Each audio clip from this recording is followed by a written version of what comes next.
New York State prosecutors have reportedly subpoenaed the Trump Organization looking for information related to the hush money payments to Stormy Daniels. According to the New York Times, the Manhattan District Attorney is reviving an investigation into those payments made during the 2016 presidential campaign, looking specifically at if senior executives at the company filed false business records about the hush money payment, which would be a state crime.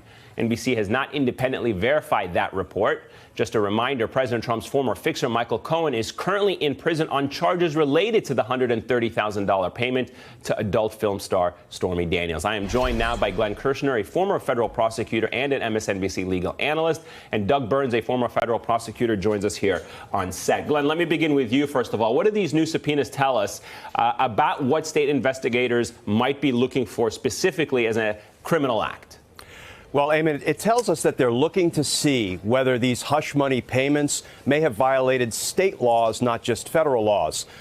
We know that there were violations of federal campaign finance laws by Michael Cohen, and courtesy of Michael Cohen's guilty plea and the statements that were made by the Southern District of New York prosecutors at the time of that plea, we also know that then candidate Trump was a co-conspirator. He was also culpably involved in those hush money payments. So now what the state is looking at is whether that scheme also violated New York state laws. For example, because they tried to hide the true nature of these payments, claiming they were payments for legal services when they were really payments for illegal services, that may very well have violated New York state laws with respect to executing fraudulent documents. It may have involved violation of state tax laws, because if you're trying to hide the true nature of payments and put them on the books as something other than what they are, you may very well also be violating state tax laws. So I think this could spell trouble for the Trump Organization and for President Trump for two reasons. The OLC memo that prohibits prosecuting a sitting president only applies to federal prosecutions, not state prosecutions. And second, state prosecutions are pardon-proof. So, we have to wait and see how this unfolds, but it could spell real trouble for the Trump Organization and for President Trump himself. Doug, a lawyer for the Trump Organization told the New York Times, and here's what he commented about the subpoenas, saying that they are just harassment of the president, his family, and his business. Using subpoenas as weapons, we will respond as appropriate. The Times reports that the Manhattan District Attorney first considered mounting this investigation a year ago, and was told by the federal government to hold off. So a two-parter for you. First, is the case weakened by the fact that the federal government did not find anything in this regard and did not pursue this any further with this specific crime? Does that make it harder or make it a higher threshold for the state office or the state district attorney, Manhattan District Attorney, to go after a state crime? That's a really good question, because if you look at the statutes, the falsified business record as a starting point is a misdemeanor. As Glenn said, though, if it's used to conceal another offense or to commit another offense, it can be elevated to a felony. So there's two separate parts, which is intent to commit another offense or concealing.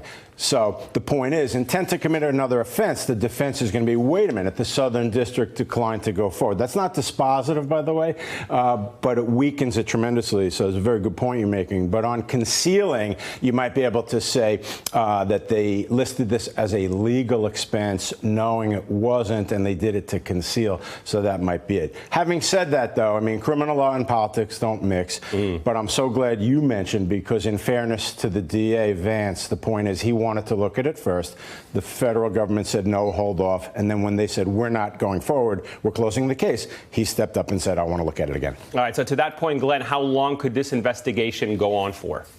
It could go on for some time. If this is the front end of the grand jury investigation, they're just beginning to issue subpoenas now. Grand jury investigations typically don't move all that quickly. And I agree with Doug that atmospherically, it's not helpful that the Southern District of New York sort of told the DA's office to stand down. And let me just tell you, it's not unusual when crimes are committed that those crimes can violate federal laws and state laws. So what we have to do as a former federal prosecutor is work with the state authorities and try to come up with the best plan. And it looks like maybe that's what was done here. So there may be an atmospheric problem. I don't think there's a legal problem. And whatever the Manhattan DA's office finds, I assume that they will proceed in due course. The word on the street is that President Trump doesn't use emails, doesn't use text messages. Everything is done verbally. How hard does that make a case like this when you're looking at senior executives giving this order, that there's a trail that goes all the way up to President Trump? No. That's the big thing. In other words, as you frame this out, they say, look, they've subpoenaed